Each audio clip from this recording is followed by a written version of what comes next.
सो hello students, last lecture में अपन ने कंप्लीट कर लिया था preparation of alkyl halide by using, अपन ने सारा देख लिया था by using hydrocarbons as well as जो लास्ट वाला था बाय हैलोजन एक्सचेंज मेथड। अपन ने सारे मेथड्स कंप्लीट कर लिए थे for the preparation of alkyl halide. अभी अपन जो नेक्स्ट टॉपिक बात करने वाले हैं वो केमिकल रिएक्शंस होने चाहिए, बट उसके पहले और एक इंपॉर्टेंट टॉपिक है जो तुमको पता होना चाहिए अकॉर्डिंग टू मी। तो मैं तुमको एक सीरीज वाइज ही पढ़ा रहा हूँ, जैसे टेक्स्ट बुक में दिया वैसे लाइन टू लाइन नहीं जा रहा हूँ, ठीक है। तो अपने टॉपिक थोड़े आगे पीछे रहेंगे, उसका टेंशन मतलब सारे टॉपिक कवर डेफिनेटली होंगे, ओके। तो मैं अभी जो स्टार्ट कर रहा हूँ वो है सब्सटीट्यूशन रिएक्शन, वो है सब्सटीट्यूशन रिएक्शंस, ठीक है, सब्सटीट्यूशन रिएक्शन। क्योंकि सब्सटीट्यूशन रिएक्शन तुमको पता होने चाहिए कि सब्सटीट्यूशन रिएक्शन क्या होते हैं, कितने टाइप के होते हैं, तभी तुम लोग केमिकल रिएक्शंस को अच्छे से समझ पाओगे। जैसे मैंने तुम लोग को बताया था कौन से वाले में, SOCl2 रिएक्शन वाले में मैंने तुम लोग को बोला था कि ये रिएक्शन SN2 मैकेनिज्म से प्रोसीड होता है। तो ये SN2 मैकेनिज्म क्या होता है तुमको तभी नहीं पता था, बट अभी मैं इसके बारे में डिस्कस करूँगा ताकि जब मैं आगे रिएक्शंस पढ़ाऊँ तो मैं डायरेक्टली SN2 बोल दूँ, तुमको समझ में आ जाए कि SN2 का मतलब भाई एक्चुअली होता क्या है, ये तुमको पता होना चाहिए, ठीक है। चलो तो डायरेक्टली अपन स्टार्ट करते हैं सब्सटीट्यूशन रिएक्शन से। इंपॉर्टेंट पार्ट है, ध्यान से देखना, ठीक है। सब्सटीट्यूशन रिएक्शंस, अब यहाँ पे अपने पास दो टाइप के न्यूक्लियोफिलिक सब्सटीट्यूशन रिएक्शन देखने मिलते हैं। कितने टाइप के? दो टाइप के न्यूक्लियोफिलिक सब्सटीट्यूशन है, बट कौन से है? न्यूक्लियोफिलिक सब्सटीट्यूशन, ठीक है। तो अपने पास बेसिकली दो टाइप के अपने को न्यूक्लियोफिलिक सब्सटीट्यूशन देखने मिलते हैं। सबसे जो पहला टाइप है वो है SN1 और जो दूसरा है उसे कहते हैं SN2, जो दूसरा है उसे बोलते हैं SN2।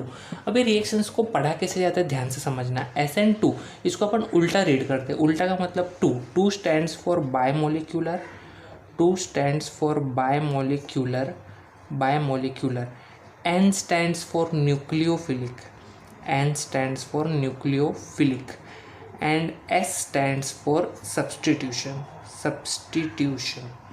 तो वैसे ही SN1 को कैसे रेड किया जाएगा तुम लोग समझ सकते हो। SN1 स्टैंड फॉर, जैसे यहाँ पे 2 था बायोमोलिकुलर के लिए, तो 1 होगा यूनिमोलिकुलर के लिए।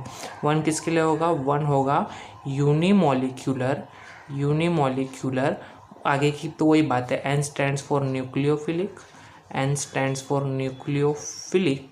एंड S स्टैंड्स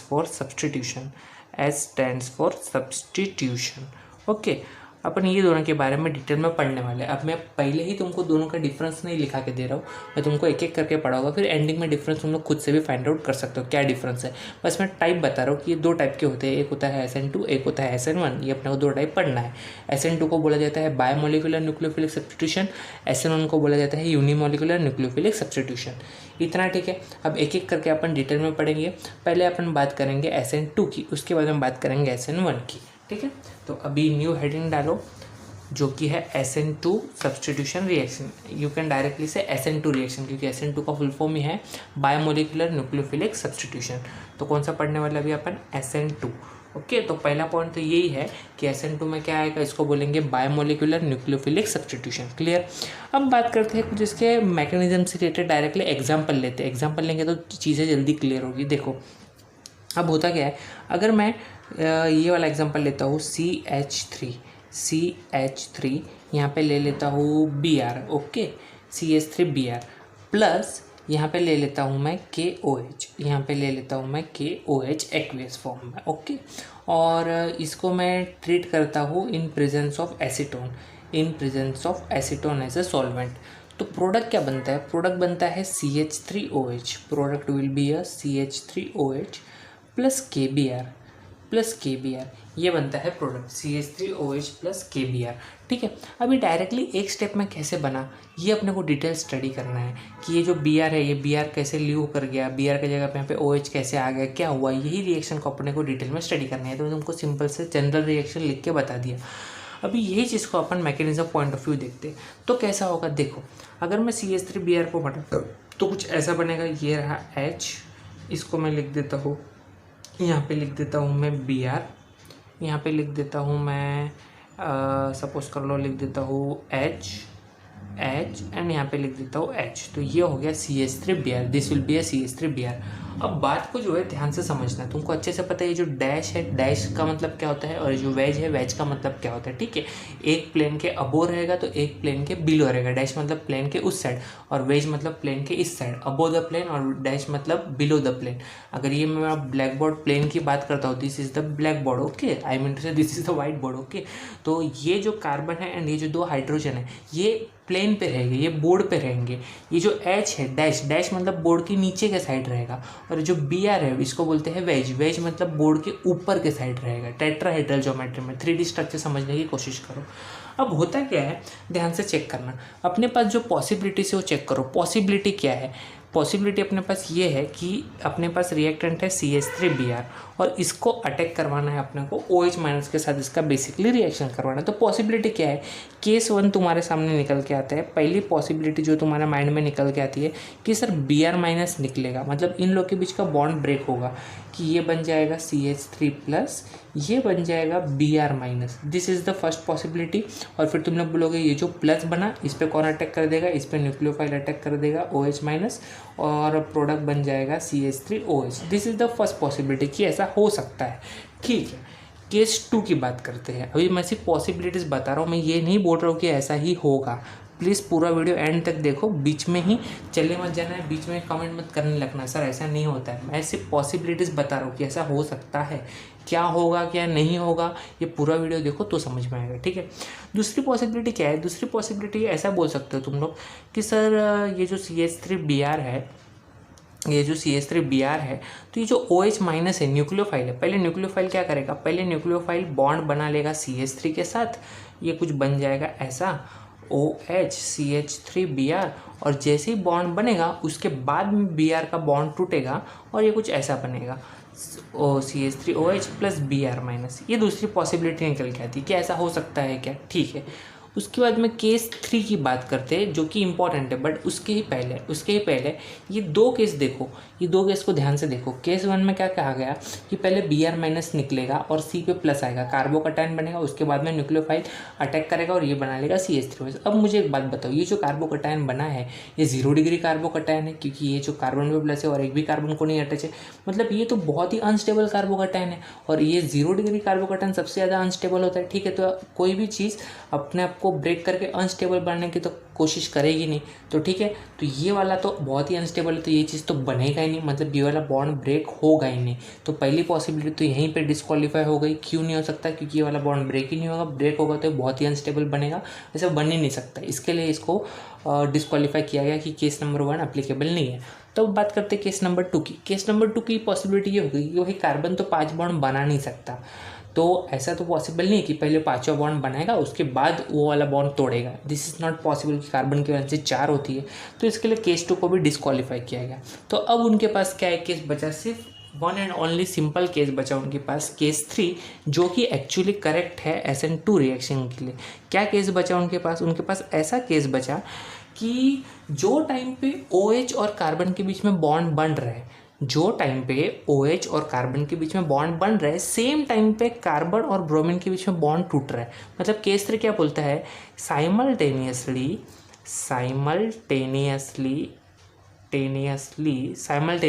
एक साथ, simultaneously forming and breaking simultaneously forming and breaking of bond takes place। तो इसका मतलब क्या कि जो टाइम पे कार्बन और OH के बीच का बॉन्ड बन रहा रहेगा, सेम टाइम पे कार्बन और ब्रोमीन के बीच का बॉन्ड टूट रहा रहेगा। यही एक पॉसिबिलिटी है कि ये कार्बन पे प्लस भी ना आ जाए पूरे तरीके से कार्बोकटायन, क्योंकि सिंपल कार्बोकटायन बनेगा 0 डिग्री का, तो अनस्टेबल रहेगा, केस 1 वाली बात हो जाएगी, तो वो नहीं बनना चाहिए। इसके लिए सिर्फ यही एक पॉसिबिलिटी दिखती है कि सेम टाइम पे जब O और C के बीच का बॉन्ड बन रहा हो, सेम टाइम पे C और Br के बीच का बॉन्ड ब्रेक हो रहा हो, यही एक पॉसिबिलिटी निकल के आई जो कि करेक्ट पॉसिबिलिटी है। अब यही पॉसिबिलिटी क्यों करेक्ट है ये तुमको समझ में आया, क्योंकि पॉसिबिलिटी 1 में तो कार्बोकटायन बन रहा था जो कि अनस्टेबल था, हो नहीं सकता। पॉसिबिलिटी 2 में 5 वैलेंसेस पॉसिबल नहीं थी, तो यही एक पॉसिबल केस है, ठीक है। तो याद रखना SN2 मैकेनिज्म में क्या होता है, simultaneously forming and breaking of bond takes place, ठीक है। अब यही चीज़ को अपन डिटेल में स्टडी करते हैं कि एक्चुअली होता कैसे है, ध्यान से देखना। अब यहाँ पे चेक करो, ये जो अपन ने बनाया था CH3Br, ये जो आप यहाँ अपन ने बनाया है CH3Br, अभी यहाँ पे जब OH माइनस आएगा, कौन आएगा, बेस आएगा OH माइनस। तो अब मुझे बताओ क्या ये OH माइनस आयन यहीं से अटैक करेगा? अब ये चीज़ को ना थोड़ा सा तुम लोग कैसे सोचो, 3D स्ट्रक्चर में सोचो, 3D वे में सोचो। ओके, 3D स्ट्रक्चर में सोचो कि ये कार्बन हाइड्रोजन हाइड्रोजन एक प्लेन में है, लेकिन ये हाइड्रोजन प्लेन के नीचे मतलब बोर्ड के नीचे के साइड है, और ये जो ब्रोमीन है कार्बन के ऊपर मतलब यहाँ ऊपर जहाँ पे मेरा हाथ है वो प्लेन में है। ठीक है, प्लेन पे नहीं है, कार्बन के प्लेन में नहीं, कार्बन से ऊपर के प्लेन में। तो अब मुझे बताओ ये जो OH माइनस है हाइड्रोक्साइड आयन, तो ये क्या ऊपर से आने की कोशिश करेगा? मतलब जहाँ पे ब्रोमीन है वही साइड से क्या OH माइनस आने की कोशिश करेगा? प्रैक्टिकली नो, क्योंकि ब्रोमीन का साइज़ भी बड़ा होता है, हाइड्रोक्साइड का साइज़ भी बड़ा होता है। दूसरी चीज़, ब्रोमीन भी एक न्यूक्लियोफाइल है एंड OH माइनस भी न्यूक्लियोफाइल है, तो न्यूक्लियोफाइल एक दूसरे को डेफिनेटली रिपेल करेंगे। ओके, रिपेल करेंगे, रिपल्शन फील होगा। ओके, तो इसके लिए जो OH माइनस है कभी भी यहाँ से अटैक करना पसंद नहीं करेगा। यहाँ से पसंद नहीं करेगा का मतलब है वो फ्रंट अटैक पसंद नहीं करेगा, इसको बोलते हैं फ्रंट अटैक, इसको बोलते हैं फ्रंट अटैक। फ्रंट अटैक को कभी पसंद नहीं करेगा। क्यों? क्योंकि उसको रिपल्शन फील होगा, स्टेरिक हिंड्रेंस का भी प्रॉब्लम होगा। क्या मैंने वर्ड यूज़ किया? Steric hindrance. स्टेरिक हिंड्रेंस का मतलब क्या? स्टेरिक हिंड्रेंस का सिंपल सा मतलब है क्राउडिंग। स्टेरिक हिंड्रेंस का दूसरा ही नाम है क्राउडिंग इफेक्ट। बहुत लोग इसे क्राउडिंग भी बोलते हैं, क्राउडिंग इफेक्ट। क्राउडिंग का मतलब क्या? क्राउडिंग का सिंपल सा मतलब है भीड़ भाड़। क्राउडिंग का सिंपल सा मतलब है, क्राउड का ही मतलब होता है ना भीड़, तो भीड़ भाड़। अब इसका मतलब क्या है कि यहाँ पे ऑलरेडी बड़ा साइज का कोई ग्रुप बैठा है, तो उस वही साइड से दूसरा बड़ा साइड का ग्रुप नहीं आ सकता, उसको डेफिनेटली रिपल्शन फील होगा, जगह नहीं मिलेगा। As well as repulsion feel होने का मेन रीज़न है कि ये एक खुद न्यूक्लियोफाइल है और ये भी न्यूक्लियोफाइल है, तो न्यूक्लियोफाइल तो रिपल करेगा ही करेगा ज़्यादा। इसके लिए ये फ्रंट साइड अटैक तो जो है ये पॉसिबल हो सकता है क्या? पॉसिबल नहीं है। फ्रंट साइड अटैक ये केस में पॉसिबल नहीं होता। तो कौन सा अटैक बचा? अब फ्रंट साइड नहीं होता तो कौन सा बचेगा? सिमिलरली बैक साइड अटैक बचेगा। देखो बैक साइड मतलब कैसा? ऐसा होगा, ये है C, ये है H, ये है यहाँ पे एक H, यहाँ पे है Br, यहाँ पे है Br एंड यहाँ पे है H। ठीक है, ये बन गया CH3Br। अब होता क्या है, यहाँ से फ्रंट साइड अटैक तो पॉसिबल नहीं है, तो OH क्या करता है? बैक साइड से आता है। कहाँ से आता है? Back side. मतलब पहले प्लेन में, मतलब जहाँ पे पहले मेरा हाथ है ब्रोमीन है वही प्लेन से आने की कोशिश किया तो नहीं आ पाया, तो अब OH कहाँ चला गया? प्लेन के उस साइड, मतलब ये जो बोर्ड दिख रहा है ये बोर्ड के नीचे के साइड, बोर्ड के पीछे के साइड, बैक साइड से आएगा। तो जब बैक साइड से ये इस पर अटैक करना चाहेगा तो क्या अटैक कर पाएगा? डेफिनेटली कर पाएगा। डेफिनेटली जो बैक साइड अटैक है ये सक्सेसफुल अटैक होता है। जो बैक साइड अटैक है ये सक्सेसफुल अटैक होता है, और SN2 मैकेनिज्म में हमेशा बैक साइड अटैक होता है। क्यों बैक साइड अटैक होता है? क्योंकि बैक साइड से अटैक जब होगा तो ये न्यूक्लियोफाइल और ये न्यूक्लियोफाइल एग्जैक्टली एक दूसरे के अपोजिट आ जाएंगे। अपोजिट आ जाएंगे तो जो रिपल्शन होगा वो एकदम कम फील होगा।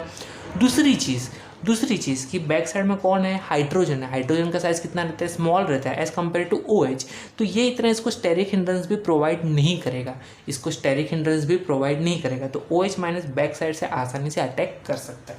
तो समझ में आया कि यहाँ पे बैक साइड अटैक ही क्यों होता है, फ्रंट साइड अटैक क्यों नहीं हो सकता।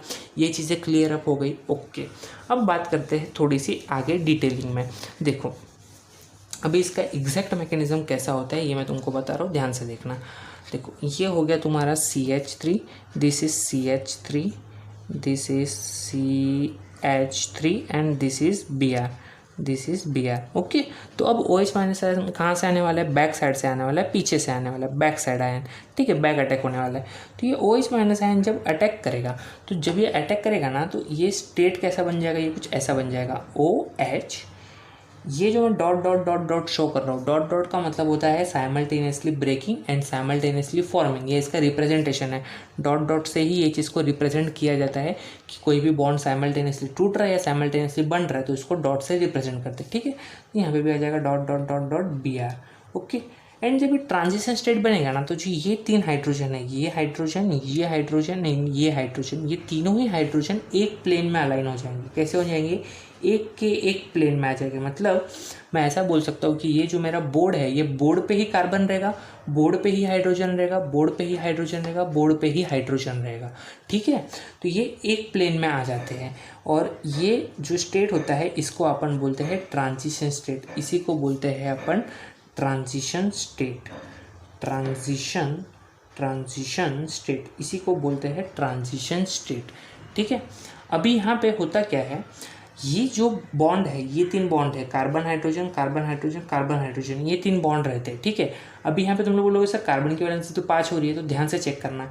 ये दो जो बॉन्ड है ये पार्शियल पोलर कोवेलेंट बॉन्ड है। कैसे बॉन्ड है? Partial polar covalent bond. Partial का मतलब है ये पूरा बॉन्ड कंप्लीट नहीं है, पार्शियल है, आधा इसके साथ ब्रेक हो रहा है, साइमल्टेनियसली आधा इसके साथ बन रहा है। तो इसके ऊपर हाफ माइनस रहेगा, इसके ऊपर भी पार्शियली हाफ माइनस रहेगा, पूरा माइनस नहीं हो सकता क्योंकि आधा अभी ये खींच रहा है और आधा अभी ये दे रहा है, ठीक है। तो इसको बोलेंगे अपन ट्रांजिशन स्टेट। कार्बन की वैलेंसी 5 नहीं है, यहाँ पे मैं वापस से रिपीट कर रहा हूँ, ये 3 वैलेंसी कंप्लीट है, इसको प्रॉब्लम नहीं है। लेकिन जो फोर्थ वैलेंसी है, वो फोर्थ वैलेंसी क्या हो रही है? साइमल्टेनियसली इसके साथ बन रही है और साइमल्टेनियसली इसी के साथ ब्रोमीन के साथ ब्रेक हो रही है, बट OH के साथ बन रही है, ठीक है।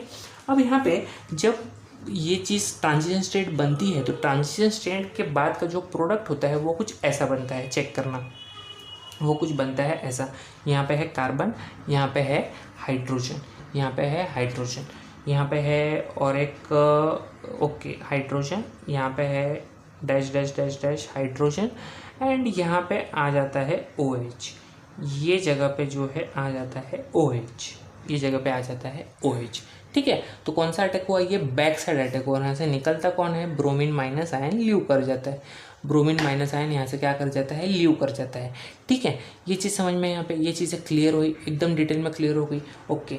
ये जो पूरा मैकेनिज्म हुआ ये कितने स्टेप में हुआ? ओनली 1 स्टेप में हुआ, सिंगल स्टेप, 1 स्टेप रिएक्शन, इसे बोलते हैं 1 स्टेप रिएक्शन। ये सारी चीज़ें एक ही स्टेप में हो रही है, 1 स्टेप रिएक्शन, सिंगल स्टेप में हो रहा है। यहाँ पे कहीं पे भी कोई इंटरमीडिएट इन्वॉल्व नहीं हो रहा है, याद रखना, नो इंटरमीडिएट, यहाँ पे कोई भी इंटरमीडिएट नहीं बन रहा है, कोई भी टाइप का यहाँ पे इंटरमीडिएट नहीं बन रहा है, no intermediate formation takes place. ये पूरा रिएक्शन 1 स्टेप में होता है, ठीक है। और यहाँ पे जो तुम्हारा रिएक्शन का रेट होता है, जो तुम्हारा रिएक्शन का रेट होता है, ये किस पे डिपेंड करता है? दोनों पे डिपेंड करता है। दोनों पे का मतलब क्या? इस पे भी डिपेंड करता है कि तुम्हारा मॉलिक्यूल कैसा है, तुम्हारा रिएक्टेंट कैसा है। दूसरा चीज़ जो तुम्हारा न्यूक्लियोफाइल है उस पर भी डिपेंड करता है। ये चीज़ दोनों ही फैक्टर्स पे डिपेंड करेगी कि ये कैसा है एंड ये कैसा है। तो इसका जो रेट होगा, ये जो रेट होगा वो क्या होगा? Rate is directly proportional to, R is directly proportional to substrate as well as reagent, as well as reagent. Substrate पे भी डिपेंड करेगा, रिएजेंट पे भी डिपेंड करेगा, मतलब दोनों पे ही डिपेंड करेगा, दोनों पे ही डिपेंड करेगा। इसलिए अपन इसको क्या बोलते हैं? This is a second order reaction. इसको अपन क्या बोलते हैं? This is a second order reaction. इसको अपन बोलते हैं सेकेंड ऑर्डर रिएक्शन। और ये एक ही स्टेप में हो रहा है, पूरा का पूरा रिएक्शन, ये पूरा का पूरा रिएक्शन एक ही स्टेप में हो रहा है। तो यही स्टेप को क्या कहा जाएगा? RDS भी कहा जाएगा, rate determining step. Chemical kinetics में पढ़ा होगा, RDS का मतलब होता है रेट डिटरमिनिंग स्टेप। वो सबसे स्लोवेस्ट स्टेप होता है रिएक्शन का, जहाँ पे अपने को पता चलता है कि वो स्टेप में कितने मॉलिक्यूल्स है, तो कौन से मॉलिक्यूल्स टेक पार्ट कर रहे हैं रिएक्शन में, ओके। उसके मैकेनिज्म में कितने मॉलिक्यूल्स रिस्पॉन्सिबल है, तो उसके ऊपर से डिसाइड होता है कि रिएक्शन का रेट क्या होगा। तो ये RDS के हिसाब से अपने को पता चला कि ये जो रिएक्शन है इसके अंदर दोनों के ही, मतलब as well as substrate as well as reagent, दोनों के ही मॉलिक्यूल इंपॉर्टेंट होते हैं, दोनों पे ही रेट डिपेंड करता है, इसलिए इसको बोलते हैं सेकेंड ऑर्डर रिएक्शन। ये चीज़ क्लियर है, यहाँ तक किसी को कोई भी डाउट नहीं होना चाहिए, ठीक है। अब बात कर लेते हैं कुछ अपन इसके सॉल्वेंट्स के बारे में। ये देखो अभी मैंने जो यहाँ पे लिख के दिया है ये एकदम इंपॉर्टेंट पार्ट है, ये सारे पार्ट ऑलमोस्ट तुम्हारे आंसर के कवर कर रहा है कि क्या सबसे पहले तो 1 स्टेप रिएक्शन है, उसके बाद यहाँ पे कोई भी इंटरमीडिएट नहीं बनता है, उसके बाद इसका जो रेट है वो डायरेक्टली प्रोपोर्शनल होता है सबस्ट्रेट को एज वेल एज रिएजेंट को, उसके बाद ये सेकंड ऑर्डर रिएक्शन है, ठीक है। उसके बाद मैंने बोला कि यहाँ पे 1 स्टेप रिएक्शन है तो यही होगा इसका RDS, रेट डिटरमिनिंग स्टेप, ठीक है। ये चीज़ें क्लियर हो गई। उसके बाद में ये मैकेनिज्म से तुमको पता चला कि कौन सा साइड अटैक करवा रहा है, ये बैक साइड अटैक करवा रहा है। कौन सा अटैक करवा रहा है? बैक साइड अटैक करवा रहा है। एक पॉइंट यहीं पे सुन लो, अगर ये जो कार्बन है, ये कार्बन अगर कायरल कार्बन होता, अगर कायरल कार्बन होता, कौन सा कार्बन? कायरल। करंट कंडीशन में कायरल है क्या? नहीं, क्योंकि इसके पास 3 सेम ग्रुप है। लेकिन अगर ये तीनों ग्रुप, आई मीन टू से अगर ये चारों ग्रुप अलग होते, ये ब्रोमीन, यहाँ पे कोई और, यहाँ पे कोई और, यहाँ पे कोई और, अगर एक कार्बन के अराउंडिंग चारों अलग अलग ग्रुप है तो इसको बोलते हैं कायरल कार्बन। तो अगर कायरल कार्बन होता तो जो प्रोडक्ट बनता वो उसका पूरा का पूरा कैसा बनता? पूरा का पूरा इन्वर्जन बनता। कैसा बनता? पूरा का पूरा उल्टा बनता। इन्वर्जन प्रोडक्ट तुम लोग को मिलता, इन्वर्जन कन्फिग्रेशन मिलता। कैसा मिलता? 100% इन्वर्जन कन्फिग्रेशन मिलता। 100% इन्वर्जन कन्फिग्रेशन मिलता है। और इसको ही एक नाम दिया गया है वॉल्डन इन्वर्जन, इसी को नाम दिया गया है वॉल्डन इन्वर्जन। तो एग्जाम में कभी क्वेश्चन आ जाए right a short note on Walden inversion, तो वॉल्डन इन्वर्जन का मतलब ही होता है SN2 रिएक्शन। क्लियर है, ये चीज़ क्लियर हो गई। ओके, अब कुछ इम्पॉर्टेंट बात कर लेते हैं कि और कौन से फैक्टर्स है जिसके ऊपर SN2 रिएक्शन का जो रेट है वो डिपेंड करे, मतलब से कौन से फैक्टर है जिसके ऊपर तुम्हारा रेट ऑफ रिएक्शन या तुम्हारी जो रिएक्शन की स्पीड है वो कौन से फैक्टर पे डिपेंड करेगी। सबसे पहला जो फैक्टर निकल के आता है वो है पोलैरिटी ऑफ सॉल्वेंट, वो है पोलैरिटी ऑफ सॉल्वेंट, कि सॉल्वेंट कैसा यूज़ कर रहे हो तुम लोग, पोलैरिटी ऑफ सॉल्वेंट। ठीक है, तो पोलैरिटी ऑफ सॉल्वेंट में याद रखना यहाँ पे जो सॉल्वेंट यूज़ होता है वो यूज़ होता है पोलर अप्रोटिक सॉल्वेंट ज़्यादा प्रीफर होता है। कौन सा सॉल्वेंट? पोलर अप्रोटिक सॉल्वेंट, याद रखना polar aprotic solvent. Polar aprotic का मतलब क्या? पोलर का मतलब तो पता है, चार्ज सेपरेशन होना चाहिए। और अप्रोटिक मतलब क्या? अप्रोटिक मतलब ऐसा सॉल्वेंट जो H+ डोनेट ना करे। जैसे कि अगर मैं बात करूँ एसीटोन की, जैसे मैंने लिखा भी था एसीटोन CH3COCH3, तो चेक करो यहाँ पे चार्ज सेपरेशन तो है, this is delta plus and this is partially minus, but ये H+ डोनेट कर सकता है कि H+ डोनेट नहीं कर सकता, इसलिए इसको बोलेंगे पोलर अप्रोटिक। इसका नाम तो तुमको पता ही है एसीटोन। उसके बाद में ये भी देखो CH3C ट्रिपल बॉन्ड N, तो यहाँ पे पार्शियली नेगेटिव होगा, यहाँ पे पार्शियली पॉजिटिव होगा। ये तो इसका तो नाम है इथेन नाइट्राइल या तो एसीटोनाइट्राइल।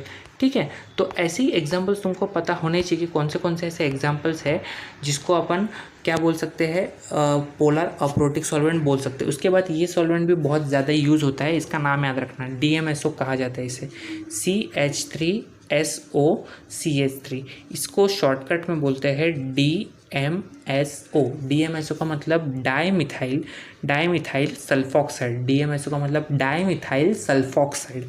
ओके, और यहाँ पे तीसरा एग्जांपल तुम लोग CH3NO2 का भी ले सकते हो, nitromethane, this is partially minus, this is partially plus.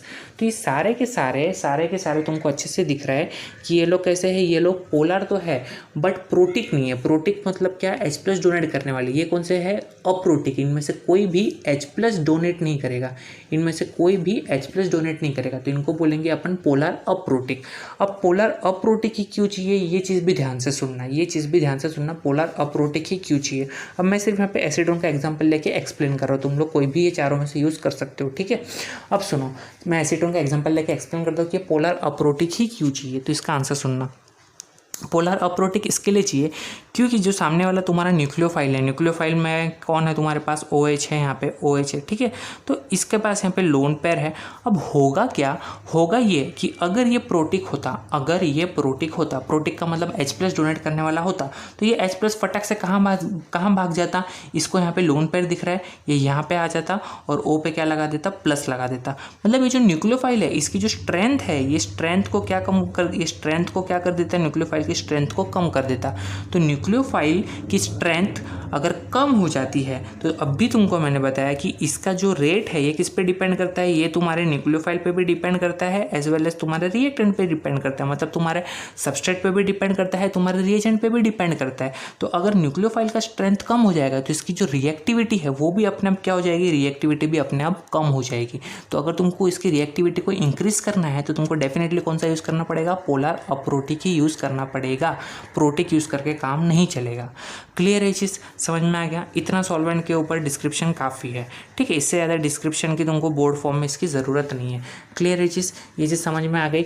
Okay, अब आगे की बात सुनना। अब जो दूसरा फैक्टर है वो है, अगर मैं तुमको ऐसा क्वेश्चन पूछ लूँ कि तुम्हारे पास है RI, तुम्हारे पास है RBr, तुम्हारे पास है RCl एंड RF, इन चारों में से कौन ज़्यादा रिएक्ट करेगा? तो सिंपल सी बात है, चेक करो, जिसका बॉन्ड जितना लंबा रहेगा उतना आसानी से ब्रेक होगा, बराबर, जितना आसानी से ब्रेक होगा उतना जल्दी वो रिएक्ट करेगा। तो कौन जल्दी रिएक्ट करेगा? RI सबसे जल्दी करेगा, उसके बाद ब्रोमीन, उसके बाद क्लोरीन और सबसे लास्ट में आएगा फ्लोरीन। ये था rate depending on leaving group, की लिविंग ग्रुप जैसे चेंज होगा उसका रेट भी चेंज होगा।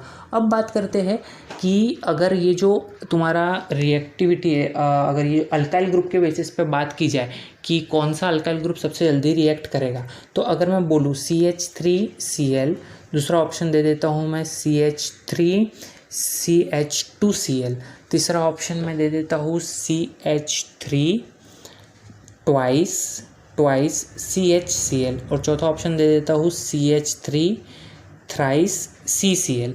तो यहाँ पे मुझे बताना है इन चारों में से कौन सबसे जल्दी रिएक्ट करेगा अकॉर्डिंग टू SN2 मैकेनिज्म। तो SN2 मैकेनिज्म क्या बोलता है, इसको भीड़ भाड़ नहीं चाहिए, क्या नहीं चाहिए, इसको क्राउडिंग नहीं चाहिए। जितना ज़्यादा क्राउडिंग रहेगा उतना OH माइनस को क्या होगा, स्टेरिक हिंड्रेंस प्रोवाइड होगा, बैक साइड से स्टेरिक हिंड्रेंस प्रोवाइड होगा और वो कार्बन पे अटैक नहीं कर पाएगा। मतलब इसको एकदम खुला खुला एटमॉस्फेयर चाहिए, ठीक है। तो जहाँ पे भीड़ भाड़ ज़्यादा होगी वहाँ पे उसका रेट क्या होगा, लो हो जाएगा, वहाँ पे इतना आसानी से रिएक्ट नहीं कर पाएगा। तो कहाँ पे तुमको भीड़ भाड़ सबसे ज़्यादा दिख रही है, यहाँ पे सबसे ज़्यादा दिख रही है, बराबर। इसका मतलब क्या है कि ये सबसे लोवेस्ट रहेगा। तो सबसे जल्दी कौन रिएक्ट करेगा, जो सबसे छोटा है, तो ये होगा सबसे जल्दी रिएक्ट करेगा, उसके बाद ये रिएक्ट करेगा, उसके बाद ये रिएक्ट करेगा एंड सबसे लास्ट में रिएक्ट करेगा ये, ठीक है।